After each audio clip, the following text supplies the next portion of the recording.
Welcome to journalist Telem YouTube channel. మొత్తం మీద కూడాను ఆంధ్రప్రదేశ్లో ప్రస్తుతం రాష్ట్రంలో జరుగుతున్న పరిణామాలపై సీనియర్ పొలిటీషియను, అలాగే గతంలో ఎంపీగా ఇటు మన కృష్ణా జిల్లాకి ప్రాధాన్యత వహించి మంత్రిగా కూడా విశేషమైన సేవలు అందించిన సీనియర్ పొలిటీషియను, అలాగే రైతు సంఘానికి చెందిన నేత ఒడ్డే శోభనేశ్వరరావు గారు ప్రస్తుతం మన స్టూడియోలో ఉన్నారు. మొదటి రోజు ఏదైతే సెంటిమెంట్గా కూడా ఈ ప్రాంతంలో ఆయన బలమైన ఏదైతే సెంటిమెంట్గా కూడా హ్యాండ్ చాలా మంచిదనే ఉద్దేశంతో తొలిసారిగా ఆయనతో పాడ్కాస్టింగ్ మొదలెట్టాము. ఈ సందర్భంగా ఆయనకు ప్రత్యేక కృతజ్ఞతలు తెలియజేస్తూ కూడాను జర్నలిస్ట్ టెలిం యూట్యూబ్ ఛానల్కి స్వాగతం. సార్ నమస్తే సార్. గురుగారు, మొత్తమే కూడాను వడ్డే శోభనేశ్వరరావు అనే ఆయన ఒక బ్రాండు, ఒక సిగ్నేచరు, ఆంధ్రప్రదేశ్ రాజకీయాల్లో విలక్షణమైన వ్యక్తి. 6 అడుగుల బాహుబలి, 6 అడుగుల ఆజానుబాహుడు, అలాగే నమ్మింది చేయటం, అలాగే అవినీతికి దూరంగా ఉండటం అనేది మీ ఆనవాయితీ. అంటే ఇప్పుడున్న జనరేషన్కి మీ గురించి చాలామంది తెలియదు. వికీపీడియాను గూగుల్ సెర్చ్లో చూసుకోవాల్సిన పరిస్థితి ఉంది. అసలు ప్రొఫైల్ కొద్దిగా ఒక 5 నిమిషాలు. ఏం లేదండి, నేను సాధారణమైనటువంటి మధ్యతరగతి రైతు కుటుంబంలో వాడిని. కాకపోతే చదువుకునేటప్పటి నుంచే స్కూల్ దశలో ఉండగానే ఆచార్య రంగా గారి మీద అభిమానం కలిగింది. అప్పట్లో ఆయన సహకార వ్యవసాయాన్ని వ్యతిరేకిస్తా ఆయన చేసే ఉపన్యాసాలని వాటిని ఆ రోజుల్లో నార్ల వెంకటేశ్వరరావు గారు ఆంధ్రప్రభ పేపర్లో వస్తూ ఉండేది. అవి చదివి ఆయన రైతు పక్షపాతి, రైతు బాంధవుడు అనే అభిప్రాయం మనసులో గాఢంగా పడిపోయింది. అప్పటి నుంచి అట్లాగే ఇక ఇంజనీరింగ్ అయిపోయిన తర్వాత ఉయ్యూరులో కాపురం ఉంటా కూడా ఆ స్వతంత్ర పార్టీ మీటింగులకి, ఆయన రంగా గారు స్వతంత్ర పార్టీలో ఉన్నాడు, ఆ స్వతంత్ర పార్టీ మీటింగులకి వెళ్ళటం, ఆ తర్వాత బిఎల్డి అవ్వటం, బిఎల్డి వెళ్ళి జనతాలో కలవటం, ఆ తర్వాత లోక్దల్గా వెళ్ళటం. చౌదరి చరణ్ సింగ్ గారు జనతా పార్టీలో ప్రముఖ పాత్ర వహించటం. ఆయన కూడా రంగా గారికి మళ్ళీనే చాలా నిజాయితీపరుడు, రైతు పక్షపాతి. ఆయన రాసినటువంటి ఎకనామిక్ నైట్మేర్ ఆఫ్ ఇండియా అనేటటువంటి పుస్తకం నాకు చాలా ప్రభావం కలుగజేసింది. మాకనేని బసవపున్నయ్య గారు తరిమల నాగిరెడ్డి గారు ఎట్లయితే తాకట్టులో భారతదేశం అనేటటువంటి చక్కని గ్రంథాన్ని రచించారో, చరణ్ సింగ్ గారు రాసినటువంటి ఆ పుస్తకంలో కూడా భారతదేశంలో ఎండనమక వాననక కష్టపడి పనిచేసే కోట్లాది మంది రైతులుండి, సంవత్సరం పొడుగుతో సూర్యరశ్మి ఉండి, వేసవకాలంలో కూడా నదీ జలాలు లభించేటటువంటి అవకాశం ఉండి, ఎందుకు భారతదేశం తగినంతగా అభివృద్ధి చెందట్లా, పశ్చిమ దేశాలేమో ముందుకు దూసుకుపోతున్నాయి? దానికి ప్రధాన కారణం మహాత్మా గాంధీ గారు చూపినటువంటి బాట. అంటే ప్రధానంగా భారతదేశం గ్రామాలలో నివసించుతూ ఉంది. ఎక్కువ మంది ప్రజలు వ్యవసాయం మీద ఆధారపడి ఉన్నారు. కాబట్టి ఆ వ్యవసాయాన్ని, గ్రామాలని అభివృద్ధి చేసుకోవాలి. ఆ తర్వాత కుటీర చిన్న పరిశ్రమలకి అభివృద్ధి చేసుకుంటూ వాటికి ప్రాధాన్యత ఇస్తూ ఎక్కువ మంది ప్రజలకి ఉపాధి చూపించాలి. చివరగా మాత్రమే బాగా హెచ్చు పెట్టుబడి, మూల పెట్టుబడి అవసరమయ్యేటటువంటి క్యాపిటల్ ఇంటెన్సివ్ హెవీ ఇండస్ట్రీకి వెళ్ళాలి అనేటటువంటి దానిని నెహ్రూ గారు అది విస్మరించి దానికి విరుద్ధమైన వైఖరితో రావటం వల్లనే ఇట్లా జరుగుతూ ఉంది అని చెప్పినటువంటి ఆ పుస్తకంలో ఉన్నటువంటి విషయాలు నాకు బాగా మనసులో హత్తుకుపోయి అప్పటి నుంచి కూడా వారు చూపిన బాటలో ప్రయాణం చేస్తూ వచ్చాను. ఆ ధర్మిన ఎన్టీ రామారావు గారు దాంట్లోకి మేము గౌతుల అచ్చన్న గారు, శంకర్ సత్యనారాయణ గారు మమ్మల్ని తీసుకెళ్ళి తెలుగుదేశం పార్టీలో కలపటం. అన్నగారు ఎన్టీ రామారావు గారు నాకు 2 పర్యాయాలు విజయవాడ పార్లమెంటు నుంచి పోటీ చేసి భారత పార్లమెంటులో తెలుగు వాణిని వినిపించేటటువంటి అదృష్టాన్ని కలిగించారు. ఆ ముగ్గురు మహానాయకులు చూపినటువంటి బాటలోనే ఇప్పటికీ కూడా ఒక్క అంగుళం అటు ఇటు జరగకుండా ప్రయాణం చేస్తూ ఉన్నా. అంతే. అంటే 3 సార్లు పార్లమెంట్కి వెళ్ళారా సార్? 2 సార్లు. 2 సార్లు అంటే ఒకసారి ఓడిపోయారు. అదే అంటే అసెంబ్లీకి ఎన్నిసార్లు వెళ్ళారు సార్ శాసనసభ్యుడిగా? 2 సార్లు. ఒకసారి ఉయ్యూరు నుంచి ఎమ్మెల్యేగా 1978లో గెలిచా. 72లో 29 సంవత్సరాల వయసులో నేను అనుకోకుండా, అతి చిన్న వయసులో అనుకోకుండా ఇతర పార్టీల వాళ్ళు అందరూ మేము ఒక పెద్ద ఆయన్ని చినవగరాల్లో కమ్యూనిస్ట్ పార్టీ ఆయన ఉండేవాడు బండి వెంకటకృష్ణ గారిని, మంచివాడు, చాలా పెద్దవాడు, దాదాపు 30 సంవత్సరాలు ఏకగ్రీవంగా ఆ గ్రామానికి సర్పంచ్గా ఎన్నికైన మనిషి. వారిని నుంచోమంటే ఆయన లేదు, నువ్వు నుంచుంటే వెళ్దాం లేకపోతే లేదు అన్నాడు. పట్ట బలవంతాన పోటీ చేశాం. ఒక 6,600 తేడాతో పెద్ద ఆయన కాకాని వెంకటరత్నం గారి మీద ఓడిపోయాను. ఆ తర్వాత 78లో జనతా పార్టీ తరఫున ఉయ్యూరు నియోజకవర్గం నుంచి కాకాని వెంకటరత్నం గారి అబ్బాయి కాకాని రామ్మోహన్ రావు గారి మీద గెలిచాను. Okay okay. నేను ఒకసారి మైలూరు నియోజకవర్గం నుంచి ఎమ్మెల్యేగా ఎన్నికయ్యాను. అప్పుడు చంద్రబాబు నాయుడు గారు వ్యవసాయ ఉద్యాన శాఖ మంత్రిగా ఆయన అవకాశం ఇచ్చారు. సార్ ఫ్యామిలీ బ్యాక్గ్రౌండ్ ఏంటండి? ఫ్యామిలీ బ్యాక్గ్రౌండ్ మా తాతగారు బొడ్డే శోభనాద్రి గారు అసలు ఎలమర్రు. అయితే ధర్మిల అడుసుమిల్లి గోపాలకృష్ణ గారితో కోవంటి వెంకటరామ గారితో కలిసి ఉయ్యూరులో షుగర్ ఫ్యాక్టరీ స్థాపన, అట్లాగే ఎప్పుడూ కూడా ఆయన ప్రజాసేవలో, అంటే గ్రామాల్లో ఎవరన్నా కొట్టుకోవటం అటువంటి జరిగితే ఒరే అబ్బాయి పాడైపోతారా, నాశనం అయిపోతారు, అనవసరంగా గొడవలు పెట్టుకోమాండి అని చెప్పి సర్దుబాటు చేయటము. అట్లాగే భార్యాభర్తలు విడిపోవాలనుకుంటే ఎందుకే అబ్బాయి అని చెప్పి వాళ్ళిద్దరిని మళ్ళీ కారణం అడిగి వాళ్ళని మళ్ళీ సఖ్యత చేకూర్చడం, అట్లా ఆయన ఎప్పుడు అట్లాగే కృషి చేస్తూ ఉండేవాడు. తర్వాత ఆ రోజుల్లో ఆయనకి ఈ ఇరిగేషన్ డిపార్ట్మెంట్ వాళ్ళతో సన్నిహిత సంబంధం ఉండేది. ఇక వాయింది ఎలమర్రు, మరివాడ నుంచి ఒక కాలువ ఎలమర్రు మీదుగా గుడివాడ వెళ్తుంది. గుడివాడలో ఇరిగేషన్ డిపార్ట్మెంట్ ఆఫీసర్ ఉండేవాడు. ఎలమర్రు నుంచి ఈయన పడవల మీద వరిగడ్డు జనపకట్ట పంపుతూ ఉండేవాడు. వాళ్ళు ఆయన అంటే బాగుండేవాళ్ళు. ఆయన చెప్పిన దాని మేటే బల్లిపర్రు రాఘశోభనాథన్ గారి ఊరు, ఆ ఊరు దగ్గర ఒక డ్యామ్ ఇది డ్రాప్ కట్టారు, ఒక ఇరిగేషన్ ఇది కట్టారు స్ట్రక్చరు. దాని మూలాన కొత్తగా 80,000 ఎకరాలకి సాగునీటి సౌకర్యం వచ్చింది.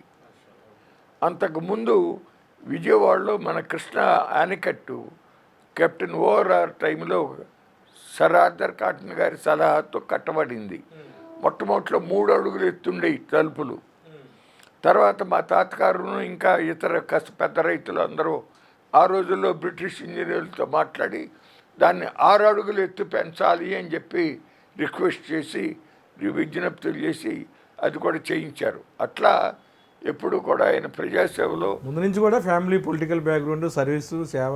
ఆయన జస్టిస్ పార్టీలో ఉండేవాడు. చల్లపల్లి రాజా గారు, ఆయన గోపాలకృష్ణ గారు వాళ్ళు ఆ రోజుల్లో justice party. Gudivada college corpus fund పూర్తి కావటానికి మా తాతగారు ప్రధాన కారణం. ఏఎన్ఆర్ కాలేజీ, గుడివాడలో ఏఎన్ఆర్ కాలేజీ, ఆ రోజుల్లో గుడివాడ కాలేజీ పేరు దాన్ని గుడివాడ కాలేజీ. దానికి 50,000 కట్టాలి, కొంత తగ్గింది, ఒక 13,000 17,000. ఈయన ఆయన తోడళ్ళు గారు కోలవెల్లో పెన్నమనేని కోటేశ్వరరావు గారి మామగారు వాళ్ళు ఆ రోజుల్లో బాగా డబ్బు ఉండేది. వాళ్ళ దగ్గర ఈయన నోటు రాసి తీసుకొచ్చి కట్టాడు. ఆ కాలేజీ అట్లా ప్రారంభమైంది. అది అట్లా ఎప్పుడు పరోపకారి. సార్ మీ పిల్లలు ఏం చేస్తారు? అమ్మాయి హైదరాబాద్లో ఉంటుంది, ఆవిడకి మళ్ళీ ఒక కుమార్తె. ఆవిడ్ని మా మనవరాల్ని కరణం బలరాం గారు అబ్బాయి వెంకటేష్ బాబుకి ఇచ్చాము. అబ్బాయి నా దగ్గరే ఉంటున్నాడు. మా మిస్సెస్ 2019లో కాలం చేసింది, అప్పటి నుంచి ఇక్కడే ఉంటున్నాడు. మళ్ళీ ఒక అమ్మాయి ఏమో మనోడు వడ్డే సాయి శోభన్ లా అయిపోయింది, ఇంగ్లాండ్ వెళ్ళాడు ఫర్దర్ కోర్స్ ఏదో చేస్తానికి. మనోరాలనేమో మౌర్య అని చెప్పి సాంబశివరావు గారి అబ్బాయికి ఇచ్చాము. వాళ్ళకి చిలకలూరుపేట అవతల ఒక పెస్టిసైడ్స్ తయారు చేసే ఫ్యాక్టరీ ఉంది. సరే, అసలు ఆరోగ్యం ఎంత ఇదిగా జాగ్రత్తగా ఇన్ని సంవత్సరాలు ఉన్నటువంటి గ్రేట్ ఇవాళ ఉన్న పరిస్థితుల్లో అసలు ఏంటి డైట్ ఏంటి అంటారు, ఎలా ఉంటారు? అయ్యో రామ, నాకు 35 సంవత్సరాల వయసు నుంచి షుగర్ వచ్చిందండి. అప్పటికే షుగర్ అటాక్. అప్పటి నుంచి మందు బిళ్ళలు చాలా కాలం. ఆ తర్వాత ఇన్సులిన్లోకి వచ్చాం. ఆ తర్వాత 2004లో మన మన్నం గోపీచంద్ గారు, అప్పటికి ఆయన సోమరాజు గారి హాస్పిటల్లో ఉండేవాడు. ఆయన 5 వెసల్స్కి బైపాస్ చేశారు. 5 వెసల్స్కి 2004లో. ఒక 7-8 సంవత్సరాల క్రితం పేస్ మేకర్ వేయించా నిమ్స్ హాస్పిటల్లో డాక్టర్ శశికర్. అవును, అలా అన్నీ జరిగినప్పుడు ఊళ్ళో రెస్ట్ తీసుకోకుండా ఈ ఉద్యమాలన్నీ తిరగటం, సమస్యలు పోరాటం ఎందుకు? నిజమే, మీరు వేసిన ప్రశ్న చాలామంది వేస్తారు. నా వ్యూ ఏంటంటే, ఎప్పుడో ఒకరోజు పోతాం, అదేమి చెప్పి రాదు. దాని గురించి భయపడి ఎందుకు మనం మనసులో ఉన్నటువంటి భావాలకి ఫుల్ స్టాప్ పెట్టుకోవాలి? కృషి చేస్తా పోదాం, వస్తే దారిలో ఓకే వెళ్ళిపోతాం, బాధే ఉంది, ఎప్పటికప్పుడు పోవచ్చునవే కదా అనే దృష్టిలో చివరి శ్వాస వారికి అట్లాగే ఏదో రైతులకి అందుబాటులో ఉండవే. ప్రజలు రైతులు అంతేనా? అది సార్, ఈ పొలిటికల్గా చాలా రోజుల నుంచి, చాలా సంవత్సరాల నుంచి ఉన్నారు మీరు. ఆర్థికంగా బాగానే సంపాదించుంటారుగా. నాకు ఉన్న దాంట్లో నుంచి సగం అమ్ముకున్నా. అలాగా సార్, రాజకీయాలు అంటే వాళ్ళు అలా ఉన్నాయి కదా, వాళ్ళ కాలం వేరు. నాకేంటంటే మొట్టమొదటి ఉయ్యూరు ఎమ్మెల్యేగా పోటీ చేసినప్పటి నుంచి చిట్ట చివరిలో మైలవరంలో ఓడిపోతా ఎన్నికలో దీంట్లో కూడా ఆ 10 ఎలక్షన్లో పోటీ చేశా. పార్లమెంట్ కానీ అసెంబ్లీ మొత్తం టోటల్ 10 సార్లు పోటీ చేశా. 10 సార్లు కూడా నాకు చిన్న వాళ్ళు 100, 200, 500 హరిజనులతో సహా వాళ్ళు కూడా నాకు ఎలక్షన్ అప్పుడు సహకారం ఇచ్చేవాళ్ళు. ఇంకా కొంతమంది 5,000, 10,000, 15,000 ఇచ్చేవాళ్ళు కూడా ఉంటారు. అట్లా ఇచ్చారు. దాదాపు ప్రతి ఎలక్షన్లోనూ దాదాపు సగం 60% దాకా ప్రజల నుంచి సహకారం వచ్చేది. తచ్చిమది నేను వేసుకునేవాడిని. అట్లా కాలక్రమంలో ఏంటంటే నాకు వచ్చింది 40 ఎకరాల్లో చివరికి 20 ఎకరాలే మిగిలి. మరి పిల్లలు ఏం అబ్జెక్షన్ చేయరు? ఇప్పుడు చిన్నాళ్ళుగా వాళ్ళు ఏమో అభ్యంతరం పెట్టలా. అంటే ఇది కారణం ఏంటంటే, ఎంత ఉంటుంది సార్ వాల్యూ ఇప్పుడు? అది చెప్తున్నాను. ఇప్పుడు వాళ్ళు ఏంటంటే నాకు సహకారం ఇచ్చిన వాళ్ళు, నేనేదో వాళ్ళకి మళ్ళీ తిరిగి పర్మిట్లు ఇప్పిస్తాను, కాంట్రాక్ట్లు ఇప్పిస్తానని కాదు. శోభనాద్రీశ్వరరావు మంచి వ్యక్తి, ఏదైనా సమాజం కోసం పనిచేస్తాడు, రైతుల కోసం, వ్యవసాయం కోసం పనిచేస్తాడు. మనం ఏదన్నా ఆయన అడిగితే చేసి పెడతాడు. మనం ఏదన్నా ఆయనకి ఇద్దామంటే ఒప్పుకోడు. ఎలక్షన్లో శక్తికి మిగిలిన పని కాబట్టి అటువంటి అవసరం ఉన్నప్పుడు మనం ఏదో ఉడతా భక్తిగా చేయగలిగిన సాయం చేద్దాము అని చెప్పి అట్లా చాలామంది, నేను రాసినటువంటి నా ప్రజాసేవలో నా జీవన ప్రస్థానం పుస్తకంలో వాళ్ళందరి పేర్లు ప్రస్తావించారు. చాలా ఉన్నాయి. వాళ్ళ కార్పొరేటరే బెంచ్ గారిలో తిరుగుతున్నాడు. ఎమ్మెల్యేగా, ఎంపీలుగా అన్నిసార్లు పోటీ చేసి వ్యాగనర్. అవును, నా కారు వ్యాగనర్. అవునండి, ఇప్పుడు చూసా కదా సార్. మొత్తం మీద కూడాను ప్రస్తుతం ఉన్న పరిస్థితుల్లో ఏడాది పాలన కూటమిది ప్రారంభమైంది, మొదలైంది, పనులు చేస్తున్నారు, ఇచ్చిన హామీలు అమలు చేస్తున్నారు. అయితే ఇప్పుడు ఈ మధ్యకాలంలో అమరావతిని ఎక్స్టెన్షన్ చేయాలని చెప్పి కూడాను రాష్ట్ర ప్రభుత్వం భావిస్తుంది. రైతు నాయకుడిగా మీరు తీవ్రంగా దాన్ని వ్యతిరేకిస్తున్నారు. పెద్ద ఎత్తున ఎందుకు అంత భూములు వేస్ట్ చేస్తున్నారని చెప్పి కూడా ఉద్యమం చేస్తున్నారు.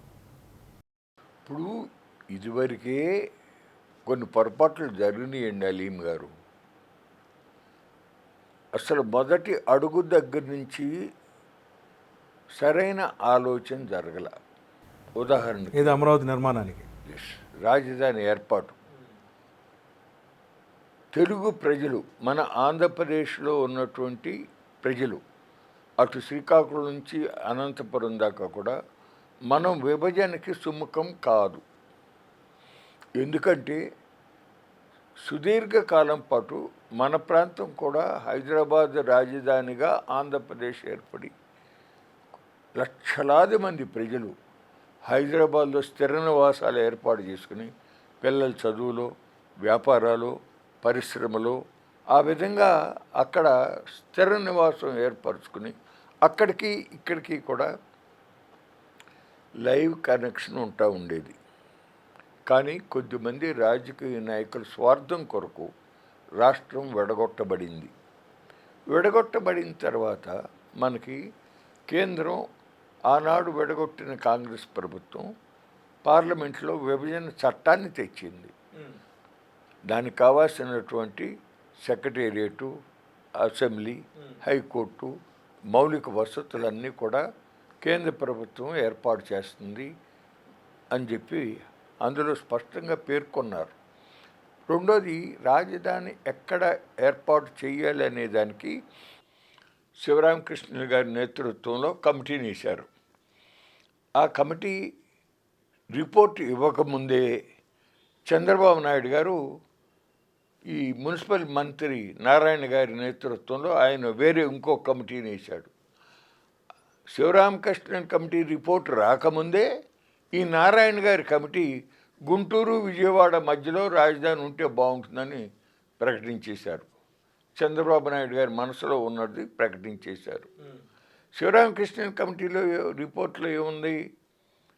రాజధానికి అవసరమైతే కేంద్ర ప్రభుత్వం డిగ్రేడెడ్ ఫారెస్ట్ ల్యాండ్స్ని ఇస్తాము, చాలా ఎక్కువ మంది ప్రజలు నిర్వాసితుల విధంగా తీసుకోకూడదు, ఎక్కువ భూమి తీసుకోవసరం లేదు, పంట పొలాలని తీసుకోవద్దు, ప్రకృతి వైపరీత్యాలు, తుఫాన్లు, వరదలు ఇటువంటి వాటిని దృష్టిలో పెట్టుకుని చేయాలి అని చెప్పి వాళ్ళు ఇచ్చారు.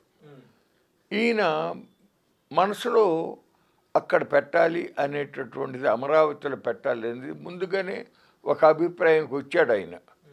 దానికి కొంతమంది చెప్పడం ఏంటంటే, అక్కడ వైకుంఠపురం దగ్గర కృష్ణానది తూర్పుకు ప్రవహిస్తూ ఉత్తరానికి తిరిగి మళ్ళీ తూర్పుకు తిరుగుతుంది, వాస్తు ప్రకారంగా అది చాలా మంచిది, బలమైనటువంటి ప్రదేశము అని ఆయనకి ఎవరో చెప్పారు. దాన్ని దృష్టిలో పెట్టుకుని ఆయన అమరావతిలో రాజధాని పెట్టాలనే అభిప్రాయానికి వచ్చారు అని చెప్పి చెప్తారు. ఆ విధంగా అక్కడ ఏర్పాటైంది. అదే కనుక నూజూడు ఆకిరిపల్లి మధ్యలో అక్కడ ఉన్నటువంటి అడవి చాలా కొట్టివేయబడి కొద్ది కొద్ది మొక్కలు మాత్రమే ఉన్నటువంటి ఆ డిగ్రేడెడ్ ఫారెస్ట్ ల్యాండ్లో పెడితే ఫౌండేషన్ సమస్య లేదు, వరదల సమస్య లేదు, కాంక్రీట్ గట్టిగా కాలువ దగ్గరలోంచి వెళ్తాంది, గన్నవరంలో ఎయిర్పోర్ట్ ఉంది, ఆ తర్వాత వాళ్ళు పట్టిసీమ కాలువ వచ్చింది, బాగుండేది, అయిపోయింది. ఇక్కడ నిర్ణయం అయిపోయింది. అసెంబ్లీలో తీర్మానం చేశారు, పెడితే పెట్టారు. అక్కడ జరీబు పొలాలు తీసుకోమాకండి, కృష్ణానది కరకట్ట దగ్గర నుంచి 2 కిలోమీటర్లు 3 కిలోమీటర్లు సమానాంతరంగా అటు పైనుంచి పెనుమాక వరకు కూడా ఉన్నటువంటి భూమి ఏదైతే ఉందో, అంటే కరకట్ట ఏర్పడక ముందు ఆ ప్రాంతం అంతా కూడా కృష్ణా వరదలు వచ్చినప్పుడల్లా బొండ్రు మట్టి, ఇసుక పడి దానిపైన అప్పుడప్పుడు అట్లా పెరిగిపోయినటువంటి భూమి, అత్యంత సారవంతమైన భూమి, 15-20 అడుగుల్లో త్రాగటానికి పనికొచ్చేటటువంటి మంచి నీరు, అది దాదాపుగా 10 లక్షల మంది జనాభాకి సరిపడే నీరు, మంచినీరు. దాన్ని వదిలేసేసి తుళ్ళూరు నుంచి పెనుమాకి వెళ్ళేటటువంటి, ఉండవల్లి వెళ్ళేటటువంటి రహదారికి దక్షిణ పక్కన అది అంతా కూడా మెట్ట భూములు, అక్కడ బోర్ వేసినా పెద్దగా నీళ్లు పడవు, అక్కడ పెట్టండి, ఒక 10-15 వేల ఎకరాలు తీసుకుని అని చెప్పి చెప్తూ వచ్చాం. కానీ ఆయన చెవికి ఎక్కల. ఇక్కడి నుంచి కృష్ణా కరకట్ట దగ్గర నుంచే తీసుకున్నాడు. ఇదంతా సాగు ప్రాంతం, ఇదంతా 3 పంటలు దాదాపు ఆహార పంటలు కానీ, ఉద్యానవన పంటలు కానీ, అరటి తోటలు, నిమ్మ తోటలు, జామ తోటలు, మామిడి తోటలు, సపోటా తోటలు, అరే అసలు ఏ రోజున కూడా ఖాళీ ఉండదు. అక్కడ వ్యవసాయ పనిపాట్లు దొరుకుతూ ఉండేవి. ఆ ప్రజలకే కాకుండా ఇటు గుంటూరు, అటు విజయవాడ నగరాల్లో ఉన్న ప్రజలకు కూడా కూరగాయలు, పండ్లు అందుతూ ఉండేవి. అటువంటి దాంట్లో ఏం చేశాడు ఈయన? తీసుకున్నాడు, ల్యాండ్ పూలింగ్ పెట్టి తీసుకున్నాడు. ఆ తీసుకున్న తర్వాత మేమేమో సూచించామంటే, అయిపోయింది ఏదో అయిపోయింది, తీసుకున్నావు. కానీ రాజధాని నగరంలో ఇప్పుడు మీరు నివాస ప్లాట్లు, కమర్షియల్ ప్లాట్లు ఇచ్చారు. వీటిని అభివృద్ధి చేసుకుంటానికి టైం పడుతుంది. వాళ్ళుగా చేసుకోవటం కానీ, లేకపోతే అమ్మితే కొనుక్కున్న వాళ్ళు కానీ, వీళ్ళు అభివృద్ధి చేసుకుంటానికి టైం పడుతుంది. ఎన్నాళ్ళు పట్టుద్దండి సుమారు? ఎవరని చెప్తాం? ఆ అభివృద్ధి జరిగే వరకు ఈ లోపల ఈ భూములు ఇచ్చి ఈ ప్లాట్లు తీసుకున్న రైతులు వాళ్ళకి చేతనైంది ఒకటే, వ్యవసాయమే కదా. కాబట్టి వాళ్ళు అందులో ఏదో కూరగాయలు వేసుకుంటాడు, ఖాళీగా ఉంచే బదులు బోర్లు పడతాయి కాబట్టి కూరగాయలు పండ్లు ఏదో ఒకటి అరటి తోటలు వేసుకుంటారు. అటువంటి దానికి ఆస్కారం ఇవ్వండి అని చెప్పి మేము ఒక మేధా పట్కర్ గారు, అట్లాగే మన ఈయన విక్రమ్ సోనీ గారు అని చెప్పి పర్యావరణ నిపుణుడు ఆయన ఢిల్లీ నగరం నుంచి, వాళ్ళందరినీ కూడా పిలిపించి నేను బొలిశెట్టి సత్య గారు, అనుమోల్ గాంధీ గారు మేమందరం కలిసి చంద్రబాబు నాయుడు గారికి పంపించాం. నవ్యాంధ్ర సహజ ప్రజా రాజధాని అయ్యేది ఎలా, అక్కడ ఉన్నటువంటి అగ్రికల్చర్ లేబర్కి కూడా వాళ్ళకి రోజు దాదాపుగా 400-500 రూపాయలు కూలి తెచ్చుకునే మనుషులకి ఇవాళ 2500 పెన్షన్ ఇస్తున్నారు. ఏం సరిపోతుంది చెప్పండి? వాళ్ళకు కూడా పని దొరుకుతుంది కదా. ఇది వినిపించుకోకుండా ఆయన ఏదేదో ఆలోచన చేసేసి చివరికి అవన్నీ కూడా కర్తమ్మ చెట్లు పెరిగి అదొక అడవిలాగా పెరిగి ఇప్పుడు అవన్నీ మళ్ళీ కొట్టేస్తానికి 90 కోట్ల రూపాయలు ఖర్చు పెట్టిన జంగల్ క్లియరెన్స్ అని పెట్టారు కదా. మళ్ళీ పెరుగుతూనే ఉన్నాయి. ఆ విధంగా జరిగిందండి. అట్లా పొరపాటు నిర్ణయం జరిగింది. ఇప్పుడు సింగపూర్ వెళ్తున్నారు ఇవాళ. ఆయన లోకేష్, నారాయణ గారు, ఇంకా కొంతమంది అధికారులు వెళ్తున్నారు. ఏమన్నాడు?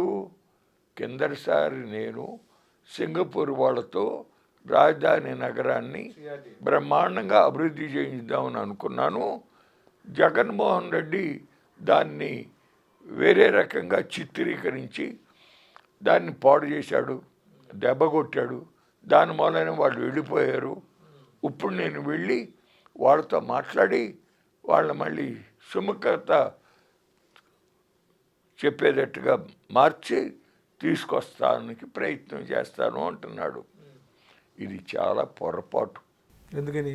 ఎందుకంటే ఆ కిందటిసారి సింగపూర్ వాళ్ళతో చేసుకున్నటువంటి స్విస్ ఛాలెంజీ ఒప్పందం ఉంది, అది ఒక బూతు. చాలా ఆంధ్రప్రదేశ్ రాష్ట్రానికి నష్టదాయకమైనటువంటి ఒప్పందం అది. సింగపూర్ వాళ్ళతో చేసుకున్న ఒప్పందం ఇది.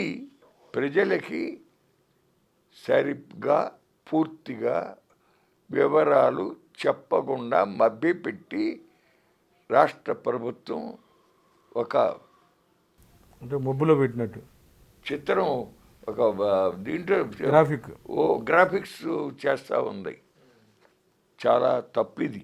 ఎందుకంటే రాష్ట్ర ప్రభుత్వం దాదాపు 3600 కోట్లు ఖర్చు పెట్టి స్టార్టప్ ఏరియాలో, అంటే 1691 ఎకరాలు లింగాయపాలెం, ఉద్దర్నరాయపాలెం గ్రామాల దగ్గర 1691 ఎకరాలలో రోడ్లు, డ్రైన్లు, మౌలిక వసతులు కల్పించి ప్లస్ 222 కోట్లు, 3600 కోట్ల పైన మౌలిక వసతుల మీద రాష్ట్ర ప్రభుత్వం ఖర్చు పెట్టాలి.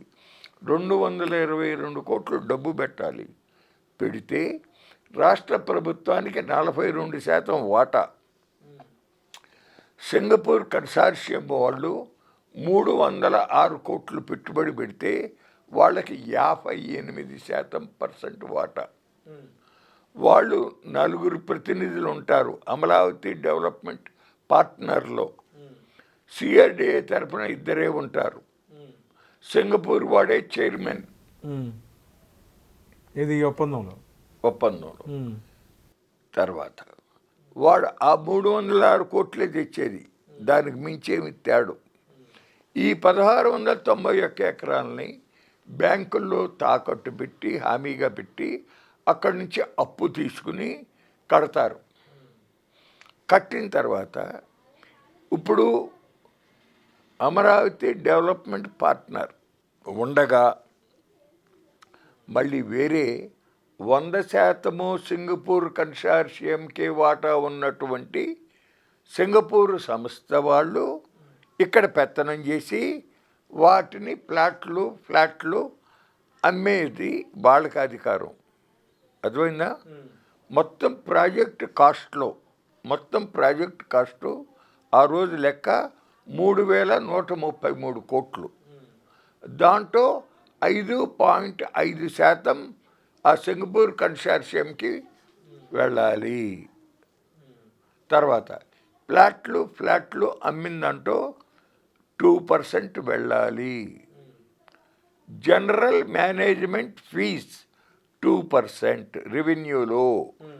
ఈ రకంగా వాడు పెట్టిన 306 కోట్ల రూపాయల పెట్టుబడికి 1,000 కోట్ల రూపాయల లాభం వాడికి వెళ్తుంది, సింగపూర్ వాడికి.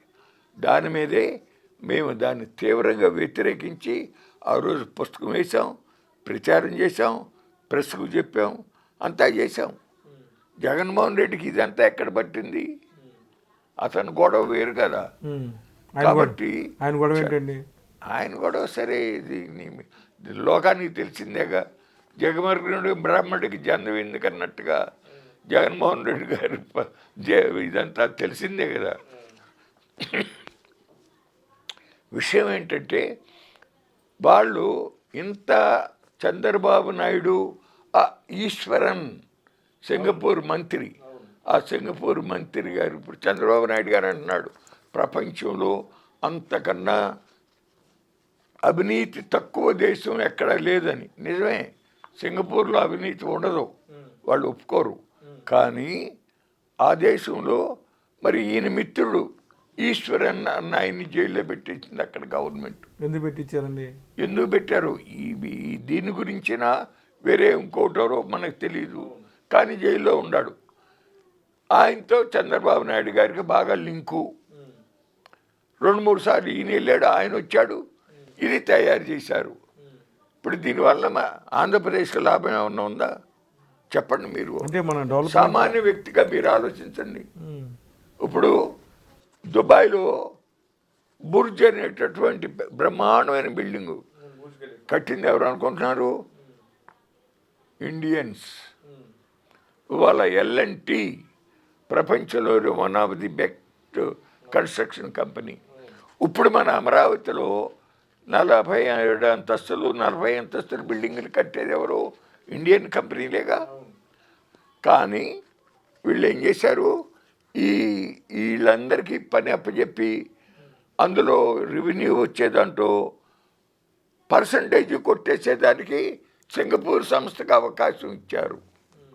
అంటే దాంతో ఏం లాలూచి ఉందంటారా? ఉంది అని నేను అంటాం కాదు. ఇది విన్నా, ఇది చదివిన, అర్థం చేసుకున్న ఎవరైనా ఫీల్ అయ్యేది అదే. కిందసారి రాజశేఖర్ రెడ్డి గారి గవర్నమెంట్ ఉండగా అనంతపురం జిల్లాలో లేపాక్షి నాలెడ్జ్ పార్కు కానీ, కడప జిల్లాలో ఇంటిగ్రేటెడ్ స్టీల్ ప్లాంట్ కానీ, కడప జిల్లాలో ఒక ఎయిర్పోర్ట్ ఉండగా ఇంకొక ఎయిర్పోర్ట్ కానీ, వీటన్నిటిలోనూ 1000 ఎకరాల భూముల్ని తండ్రి మీద ఒత్తిడి ఇచ్చి జగన్మోహన్ రెడ్డి గారు ఆ రోజున హిందూ ప్రాజెక్ట్స్ శ్యామ్ ప్రసాద్ రెడ్డి గారికి ఆ రోజు తన ఒక పేపరు ఒక ఛానల్ పెట్టుకోవటం మనసులో పెట్టుకుని ఎట్లయితే ఇప్పించాడో దాని వెనకమాల బోర్డంతా తప్పు ఉందో అదేవిధంగా ఈ సింగపూర్ దాంట్లో కూడా చాలా తప్పు ఉంది. ఇప్పుడు మళ్ళీ కూడా సింగపూర్ వెళ్ళి వాళ్ళని బతిమాలి వాళ్ళని తీసుకొస్తాను అనే మాట ఉంది చూసారా, అది చాలా తప్పు. ప్రజలని మోసం చేయొద్దు చంద్రబాబు నాయుడు గారు. ప్రజలకి చెవులో పువ్వు పెట్టొద్దు, వద్దు. ఇక్కడ మన భారతదేశంలోనే పెద్ద సంస్థలు ఉన్నాయి, వాళ్ళతో కడతారు. 1 సంవత్సరం 2 సంవత్సరాలు ఆలస్యం అయితే అవుతుంది. అంతేగాని సింగపూర్ వాళ్ళతో ఈ స్విచ్ ఛాలెంజ్ విధానంలో ఇది తప్పు అని చెప్పి నేనంటాం కాదు. సెంట్రల్ ఏజెన్సీస్, విజిలెన్స్ కమిషన్ వాళ్ళందరూ కూడా దాన్ని డిస్కరేజ్ చేయాలి అని అంటే ఆయన అది పట్టుకుని అసలు అందులో ఏమి ఉందో ఏంటో కూడా అప్పటికి కాదు ఇప్పటికి కూడా బహిరంగపరచనటువంటి పరిస్థితి జరిగితే ప్రభుత్వం అనేది ప్రభుత్వం యొక్క భూముల్ని, ప్రభుత్వం యొక్క స్థలాల్ని ప్రైవేట్ ఎంటిటీస్కి కట్టబెట్టేటప్పుడు ఒక మార్గదర్శక సూత్రాలు ఉన్నాయి. 2G స్పెక్ట్రమ్ కేసులో సుప్రీంకోర్టు ఏం చెప్పిందో అంటే ప్రభుత్వం ప్రజల ఆస్తికి ధర్మకర్త మాత్రమే. నువ్వు నీ ఇష్టం వచ్చినట్టు ఒక ప్రైవేట్ ఆస్తిని దానాధర్మాలు చేసినట్టుగా నువ్వు చేయటానికి వీల్లేదు. మార్కెట్ వాల్యూని దృష్టిలో పెట్టుకుని సరైనటువంటి ధరకి ఇవ్వాలి. ఓపెన్ కాంపిటీషన్ బిడ్డింగ్ పెట్టాలి అని అంటే ఇవాళ ప్రభుత్వం చేస్తూ ఉందేంటి? విశాఖపట్నంలో టాటా కన్సల్టెన్సీ సర్వీస్ TCS అత్యంత విలువైనటువంటి రిజిస్ట్రేషన్ వాల్యూ ప్రకారంగానే గజం 30,000 రూపాయలు విలువ ఉన్నటువంటి స్థలాల్ని 13 ఎకరాలన్నర భూమిని ఎకరం 99 పైసలు చొప్పున ఇస్తావా? నీ తాతగాడు సొమ్మ. అట్లాగే ఈ లోకేష్ గారు మాట్లాడాడంట, కాగ్నిజెంట్ అనేటటువంటి సంస్థకు కూడా అట్లాగే 99 పైసలకి ఇస్తున్నారు. దాదాపుగా 220 కోట్ల రూపాయలు విలువైనటువంటి భూమిని 99 పైసలు చొప్పున ఎట్లా ఇస్తావు? అంటే రాష్ట్రం అభివృద్ధి చెందుతుంటే మీలాంటి వాళ్ళందరూ ఆ విధంగా ప్రభుత్వాన్ని విమర్శించడం ఎంతవరకు సబబు అని కూడా వాళ్ళు అంటున్నారు కదా. తప్పున్నారా? నీకు ఆ అధికారం లేదు. సుప్రీంకోర్టు జడ్జిమెంట్లు ఉన్నాయి, దాన్ని ఫాలో అవ్వాల్సిందే. నీ ఇష్టం వచ్చినట్టు చేస్తానికి ఇది నీ హెరిటేజ్లో వాటాలు కాదు, నీ హెరిటేజ్ భూములు కాదు, ప్రభుత్వ భూముల్ని నువ్వు ఆ విధంగా ఇస్తానికి వీల్లేదు. వాళ్ళు నిన్ను అడిగారా? వాళ్ళకి టాటా కన్సల్టెన్సీ సర్వీసెస్ TCSకి గత సంవత్సరం 12,000 కోట్ల రూపాయల లాభం వచ్చింది. కాగ్నిజెంట్ అనే సంస్థకి 16,000 కోట్ల రూపాయల లాభం వచ్చింది. అటువంటి దానికి అట్లా ఇవ్వడానికి వీల్లేదు. అంటే ఉపాధి లభిస్తుంది, ప్రజలు బాగుంటారు. వాడు వ్యాపారం కోసం వస్తున్నాడు, వాడు ఏమైనా ఊరినే ఇస్తాడా? కాదే. సుప్రీంకోర్టు మార్గదర్శక సూత్రాలు ఉన్నాయి. ఏంటి? మార్కెట్ వాల్యూలో 10%కి తగ్గకుండా ఇవ్వాలి రైతులకి. ఇప్పుడు లులుగాడు అడిగాడని చెప్పి 99 సంవత్సరాలకి ఇస్తావా? ప్రభుత్వ భూమిని తప్పు. 30 సంవత్సరాలకు మించి లీజుకి ఇస్తానికి వీల్లేదు. మార్కెట్ వాల్యూలో 10% కంపల్సరీగా తక్కువ ఉండకుండా ఇవ్వాలి. అక్కడ లుల్లుకి ఇచ్చేటటువంటిది ఇవ్వాలి. దాదాపు 400 కోట్ల రూపాయల పైన చేసే స్థలం అండి అది. సంవత్సరానికి 4 కోట్ల రూపాయలు చొప్పున ఇవ్వాల్సింది 4 లక్షలకు ఇస్తావా? ఇప్పటికీ న్యాయస్థానాల్లో కేసులు వేశారు, ఇంకా కూడా పడతాయి. ఇది వదిలిపెట్టరు. ప్రజలకు సంబంధించి స్టేట్ బ్యాంక్ ఆఫ్ ఇండియాకి 4 కోట్ల ఎకరం, రిజర్వ్ బ్యాంక్ ఆఫ్ ఇండియాకి 4 కోట్ల, కేంద్ర ప్రభుత్వ సంస్థలకేమో ఎకరం 4 కోట్ల. వీళ్ళకేమో ఆ రకంగా కారు చౌకగా కట్టబెడతారా? అట్లాగే ఇంకొక దుర్మార్గం, VIT Vellore institute of technology SRM వాళ్ళకి అమరావతిలో 50 లక్షలు చేసి ఇచ్చారు ఎకరం. విట్కి 200 ఎకరాలు ఇచ్చారు. అంటే చెప్పండి, 700 కోట్ల రూపాయలు లాభం కలిగింది వాళ్ళకి. అవును, లెక్కేసుకోండి.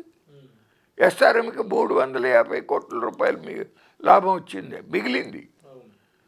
మరి ఆ అమరావతిలో ఏ భూముల మీద అయితే ఇవి పెట్టారో ఆ అమరావతి భూముల రైతుల పిల్లలు వాటిల్లో చేరాలంటే తక్కువ వాళ్ళు ఎంత ఫీజు కడుతున్నారో మీరు అంతే కట్టండి అంటున్నారు. అందులో మొహమాట లేదు. ధర్మమా? న్యాయమా? ఏ ముఖ్యమంత్రి తెలీదా? P4 అంటావు, పేదవాళ్ళకి న్యాయం చేయాలంటావు. అసలు భూములు ఇచ్చిన రైతుల్ని నిన్ను నమ్మి ఇచ్చిన వాళ్ళ పిల్లలకి, వాళ్ళకి తక్కువ ఫీజుకి మీరు సీట్లు ఇవ్వండి అని చెప్పి వాళ్ళకి చెప్పొద్దా? చెప్పాడా? గవర్నమెంట్ ఇచ్చిన కాగితం తీసుకెళ్ళి బ్యాంకులో అప్పు కావాలి అంటే అప్పు ఇస్తున్నారా? ఏమండి, రైతులకి ఏ కర్మ వాళ్ళకి? అంతకుముందు ఆ భూమి ఉండగా వెళ్ళి అడిగితే ఇచ్చేవాళ్ళు. లోన్ వచ్చేదిగా. మరి వాళ్ళ నీవు ఇచ్చిన కాగితం తీసుకెళ్తే విలువ లేకుండా ఉంది. సిగ్గు చెట్టకదు ప్రభుత్వానికి, సిగ్గు కాదా? మరి ఏం చేస్తానండి ఈ నారాయణ? ఏం చేస్తున్నాడు?